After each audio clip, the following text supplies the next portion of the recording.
এরকম একটা জীর্ণ শীর্ণ পুরনো বাড়িতে ভাড়া থাকো তোমরা? জি আঙ্কেল, এখানে আমরা ভাড়া থাকি। আমাদের বাড়ির কাজের লোকরাও তো এখানে থাকবে না। আরে আসসালামু আলাইকুম চাচা। আচ্ছা না কোলাকুলি করুন। আরে আরে কি করছেন? এখানে কোলাকুলি করতেছিলাম। কিসের কোলাকুলি? এখন কি বিয়ে হয়েছে? আগে বিয়েটা হোক, এত তারা কিসের কোলাকুলি? পথ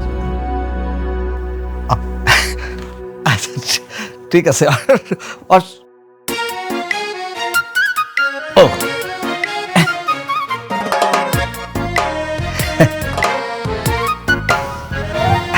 আচ্ছা আচ্ছা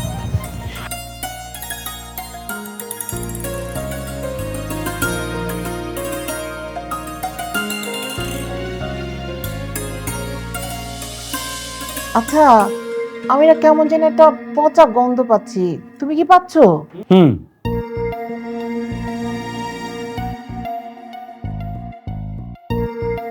আপা, এটা কিসের গন্ধ? কই, আমি তো পাচ্ছি না।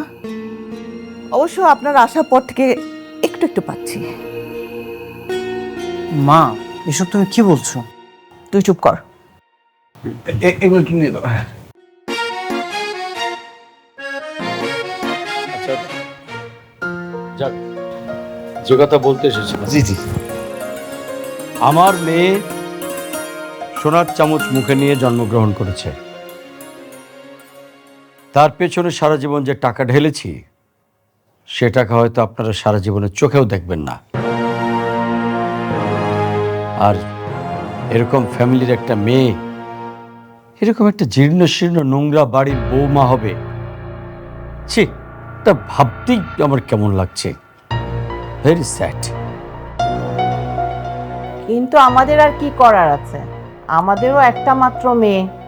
ওর জিদের কাছে আমরা হেরে গেছি, তাই সম্বন্ধ করতে চলে আসি।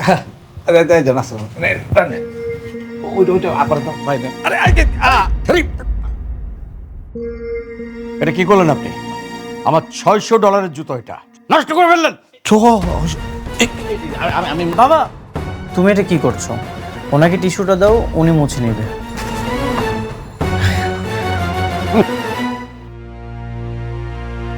এই, যে কথা বলতে আসছো সে কথা বলো, তাড়াতাড়ি কথা বলে চলো তো এখান থেকে, আমি তো গন্ধে মরে গেলাম। এ বিয়ে হবে, তবে 20 লাখ টাকা দেনমোহর ধার্য করতে হবে। এটা আমাদের বংশের নিয়ম। ভাইজান, আমাদের বংশ একটা নিয়ম আছে, দেনমোহর হবে 1 লক্ষ টাকা, এর বেশি না।